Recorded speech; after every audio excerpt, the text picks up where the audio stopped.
जय माता रानी दोस्तों, मैं नीता विक्रम चैनल में आपका स्वागत करती हूँ। जल्दी से माता रानी के नाम का जयकारा लगाएं, कमेंट सेक्शन में जय माता रानी अवश्य लिखिए। आपके साथ ज़रूर कुछ अच्छा होगा। माता रानी की कृपा आप सब पे बनी रहेगी।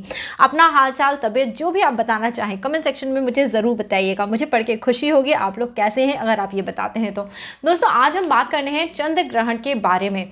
5 जुलाई 2020 की तारीख को चंद्र ग्रहण है या नहीं है। तो दोस्तों बिना आप लोगों का समय बर्बाद करें मैं आपको जल्दी से एक किताब के प्रिंट की तरफ ले चलती हूँ। तो दोस्तों अब आप ये देख रहे हैं यहाँ पे किताब का पिक्चर लगाया हुआ है मैंने। ये और कोई किताब नहीं बल्कि हम सबका पंचांग होता है, जिसे हिंदी में सभी ज्योतिष और सभी जो भी पंडित हैं वो रेफर करते हैं 5 तरह की चीज़ों के बारे में बताने के लिए।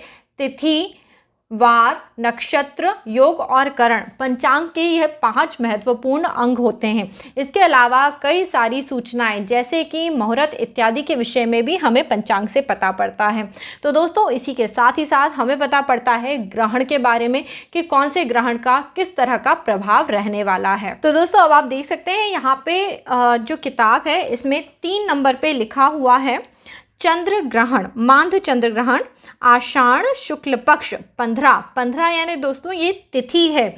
15वीं तिथि यानी पूर्णमासी की तिथि है। शुक्ल पक्ष की 15वीं तिथि यानी पूर्णमासी की तिथि। रविवार, तारीख कौन सी है? 5/7/2020। जिन्हें हिंदी में तारीख पढ़ना आता है वो इसे पढ़ सकते हैं, को मांध चंद्र ग्रहण है। दोस्तों मांध चंद्र ग्रहण का भारत के लिए इन्होंने फिर समय बताया है। चंद्र ग्रहण का स्पर्श का समय है 8:37 और चंद्र ग्रहण के मोक्ष का समय है 11:22।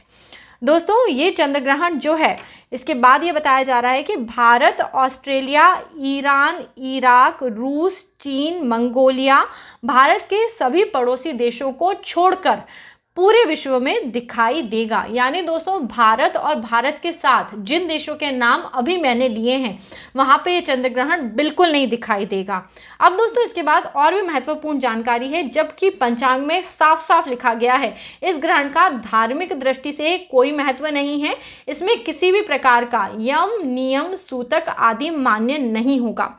तो आप सब लोग दोस्तों बहुत समझदार हैं, अब ये समझ सकते हैं कि इस ग्रहण का कोई भी यम, नियम, सूतक नहीं है। यानी आपके घर में आपको खाना पहले से बना के उसमें तुलसी का पत्ता डालने की ज़रूरत नहीं है। आपके भगवान के कपाट बंद करने की ज़रूरत नहीं है।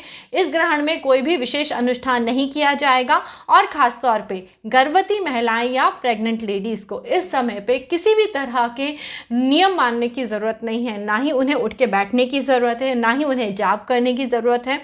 दोस्तों जो भी पंचांग है या जो विश्वसनीय सूत्र हैं, जब आपको उनसे कोई जानकारी मिलती है तो उन पर भरोसा करिए, क्योंकि बहुत सारे लोग आजकल YouTube पे आके गलत अफवाहें फैला रहे हैं कि चंद्र ग्रहण है, इस पे गर्भवती स्त्रियां सावधान रहें, जाने चंद्र ग्रहण के सूतक का सही समय जाने, चंद्र ग्रहण का ये वो, इन सब तरह की जानकारियों से बच के रहिए। तो दोस्तों ये तो जानकारी हो गई जब मैं आपको बता रही हूँ कि चंद्र ग्रहण का सूतक, यम, नियम नहीं है। परंतु आप दोस्तों एक चीज़ और समझिए, ज्योतिष में यदि कोई भी नक्षत्रीय घटना होती है तो उसका हमारे व्यापार, व्यवसाय, आसपास के जो भी और चीज़ें हैं उन पे असर पड़ता है। तो इस ग्रहण के कारण क्या असर होगा, जैसे दोस्तों जब सूर्य ग्रहण हुआ था उसके आसपास आपने देखा कई फेमस पर्सनालिटीज़ में अवसाद उत्पन्न हुआ, मानसिक रोग बढ़े, एक तरह से देखा जाए व्यापार में बहुत उथल पुथल रही, इस समय पे मौसम में उथल पुथल रही, कई जगह भूकंप आया, कई जगह बाढ़ जैसी परिस्थिति बनी। तो इस वाले जो चंद्र ग्रहण का है इसका ज्योतिषीय किस तरह का असर पड़ेगा आप लोगों के ऊपर, अब मैं वो बताने वाली हूँ। और कुछ ऐसी बातें, खास बातें, यदि आपको उस तरह की परेशानियाँ या उस तरह की कोई चीज़ महसूस हो तो जिससे आप वो उपाय कर लीजिए जो अब मैं आपको बताऊँगी। उसके पहले दोस्तों नीता विक्रम चैनल सब्सक्राइब कर लीजिए। वीडियो के नीचे बने हुए लाल रंग के सब्सक्राइब के बटन को प्रेस करिए, बाजू में बनी हुई घंटी या बेल के आइकन को प्रेस करिए। बिल्कुल निःशुल्क है, फ्री है। यहाँ आपको पूजा पाठ संबंधित जानकारियाँ, ज्योतिषीय जानकारी, सलाह एकदम निःशुल्क प्राप्त होती है। आज का वीडियो पसंद आ रहा है तो इसे लाइक ज़रूर करिएगा। यदि आप सच का साथ देते हैं तो भी इस वीडियो को लाइक करिए। चलिए दोस्तों आगे वीडियो को मैं बढ़ाऊँ और आपसे बात करती हूँ। दोस्तों इस समय पे क्या है, जैसा आपने देखा सूर्य ग्रहण का जो असर है, सूर्य ग्रहण अभी हुआ था 21 जून 2020 की तारीख को। इस दिन पे भी दोस्तों रविवार का ही दिन था। इस बार भी दोस्तों रविवार का दिन है और चंद्र ग्रहण पड़ रहा है, जो कि पूरे विश्व में दिखाई देगा, केवल भारत और उसके पड़ोसी देशों को छोड़ के। तो दोस्तों ग्रहण के बाद इतनी जल्दी ये जो दूसरा ग्रहण आया है, क्या प्रभाव डालेगा? दोस्तों ये ज्योतिषीय दृष्टि से ऐसा प्रभाव डालेगा कि जो सूर्य ग्रहण के कारण नेगेटिव एनर्जीज अभी उत्पन्न हुई हैं, ये उनको और बढ़ा देगा। क्योंकि दोस्तों बार बार इस तरह की ये जो नैसर्गिक घटनाएं होती हैं, ये अपना प्रभाव मनुष्यों पे ज़रूर छोड़ती हैं। क्या प्रभाव होगा? जैसे कि उस समय पे जो मौसम था, मौसम की परिस्थितियां विपरीत हो रही थी, अभी भी होंगी। और ज़्यादा आप देखेंगे इस बार बारिश होगी, इस बार और ज़्यादा आप देखेंगे लोगों के मन में और अवसाद पैदा होगा। इस समय पे दोस्तों आपको एक काम बिल्कुल भी नहीं करना है, किसी भी तरह का डिप्रेशन नहीं पैदा करना है, लोगों की बुराइयां नहीं करनी है, क्योंकि इस समय पे गुरु भी वक्री है और गुरु का राशि परिवर्तन हुआ है, इसलिए वो भी आपको बिल्कुल सपोर्ट नहीं करेगा। यदि आप किसी भी तरह के नेगेटिव एनर्जीज में उलझेंगे तो वो नेगेटिव एनर्जी आपको कई गुना होके प्राप्त होगी और ज़रूर आपके लाइफ में कुछ बड़ा खराब परिवर्तन कर देगी। इन खराब परिवर्तनों से बचने के लिए, यानी अपनी लाइफ में कुछ भी नेगेटिव ना हो, इसके लिए अब आपको करना क्या है दोस्तों? जैसी लाइफ चल रही है, सीधी सिंपल, दाल रोटी खाओ, प्रभु के गुण गाओ। इस समय पे वो काम करिए, बहुत ज़्यादा एम्बिशियस होके, बहुत ज़्यादा किसी भी चीज़ के ऐसे क्रियाकलाप में उलझ के जहाँ कि आप इन्वेस्टमेंट कर रहे हैं, कोई नया बहुत बड़ा आप जुआ खेल रहे हैं या कुछ ऐसी चीज़ कर रहे हैं जो out of the blue moon हो, मत करिए। क्रोध में आके कोई भी डिसीज़न मत लीजिएगा। इस समय पे किसी को भी पैसे उधार मत दीजिए, कर्जा मत दीजिए।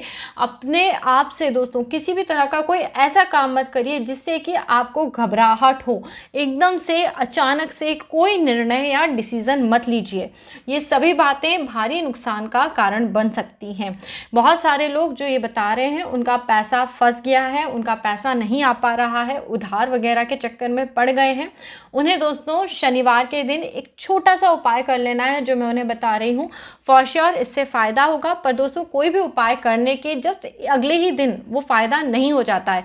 कम से कम थोड़े समय आप उस उपाय को करिए, अपने अंदर एनर्जीज लाइए, पॉजिटिव एनर्जी की ज़रूर ये उपाय करने से मुझे फ़ायदा होगा। और कोशिश करिए, कर्म क्षेत्र हमेशा बना के रखिए। शनिवार के दिन दोस्तों मीठा पानी बहुत ही कम, यानी आप आधा ग्लास से भी कम मीठा पानी बना लीजिए शक्कर डाल के। घर के आसपास जो भी पीपल का पेड़ है वहाँ जाइए और उस पानी को पीपल के वृक्ष की जड़ में चढ़ा दीजिए और वहाँ बैठ के ओम प्राम प्रीम प्रोम सह शनए नमः। दोस्तों फिर से सुनिए, ओम प्राम प्रीम प्रोम सह शनए नमः। इस मंत्र को शाम में जब सूरज अस्त हो जाएगा, डूब जाएगा, तब जाके वहाँ पे करिए। आपका पैसा जहाँ भी फंस गया है, कोई आपका पैसा नहीं लौटा रहा है, ज़रूर ऐसी वहाँ पे प्रार्थना करिए कि आपका पैसा जल्दी आ जाए आपके पास। इसके अलावा दोस्तों जो लोग पैसे के कारण परेशान हैं, उन्हें इस समय पे श्री सूक्त का पाठ करना चाहिए। श्री सूक्त का पाठ करने से माँ लक्ष्मी अत्यंत प्रसन्न होती हैं और अपने भक्तों को धन धान्य की कभी कमी नहीं होने देती। शुक्रवार और पूर्णमासी के दिन पे श्री सूक्त का पाठ आपको ज़रूर करना है। श्री सूक्त में दोस्तों केवल 16 मंत्र होते हैं, उनका पाठ आसानी से आप घर पे कर सकते हैं। अब दोस्तों इसके अलावा एक और उपाय जिससे कि आपकी बुद्धि से आप अच्छे से कार्य कर पाएँ, आप पे भगवान की कृपा बनी रहे। आपको ये करना है कि आपको जॉब में परेशानी महसूस हो रही है, आपको लग रहा है कोई चेंज होने वाला है या कुछ भी अनसर्टेनिटी लग रही है, तो बुधवार के दिन भगवान गणपति को सुबह के समय दूर्वा अर्पित करिए और वहाँ बैठ के एक माला ओम गं गणपतये नमः, ओम गण गणपतये नमः और एक माला ओम बूम बुद्धाय नमः, एक माला ओम बूम बुद्धाय नमः। तो दोस्तों इन दोनों मंत्रों की एक एक माला का जाप कर लीजिए। ऐसा करने से आपको फॉर श्योर रिलीफ मिलेगा। किसी भी तरह की जो एकदम से नौकरी परिवर्तन या व्यापार परिवर्तन की तकलीफ आपकी आने वाली होगी, फॉर श्योर वो कम हो जाएगी। 100% तो दोस्तों इस समय पे मैं नहीं कह सकती कि आपको एकदम रिलीफ मिलेगा, बट कुछ फ़ायदा ज़रूर होगा। जो लोग नौकरियां ढूंढ रहे हैं इस समय पे, उन सभी को आदित्य हृदय स्तोत्र का सुबह के समय करीबन सुबह 6 बजे यदि सूर्य उग जाता है तो उस समय पे आपको आदित्य हृदय स्तोत्र का पाठ करना है। और दोस्तों साथ ही साथ आप जहाँ भी काम कर रहे हैं वहाँ पे एक चीज़ करिए, शनिवार के दिन पे जो नारियल के लड्डू बनते हैं, नारियल के बूरे के लड्डू बनाना बहुत ही आसान होता है, उन्हें आप घर पे बना सकते हैं और या फिर आप उन्हें मार्केट से ले आइए। शनिवार के दिन इन लड्डुओं को आप बांटिए, आपको ज़रूर सकारात्मक परिवर्तन देखने के लिए मिलेंगे। दोस्तों इसके अलावा कुत्तों को रोटी दे दीजिए और गणेश जी की पूजा ज़रूर करते रहिए। अब दोस्तों आप अपने गुरु को संतुलित करने के लिए, अपने शरीर में पॉजिटिविटी बनाए रखने के लिए हल्दी, केसर और दूध को मिला के एक तिलक बना लीजिए और रोज़ इसे मस्तक पे ज़रूर धारण करिए। अब दोस्तों वीडियो में मैं सबसे आखिरी और रामबाण उपाय बता रही हूँ, जिससे करने से आपको पक्का फ़ायदा होगा ही होगा। हम सब किसी ना किसी भगवान में बहुत गहरी आस्था रखते हैं। कोई राम को मानता है, कोई कृष्ण को, कोई माँ दुर्गा को, कोई भोलेनाथ शिव शंभू को।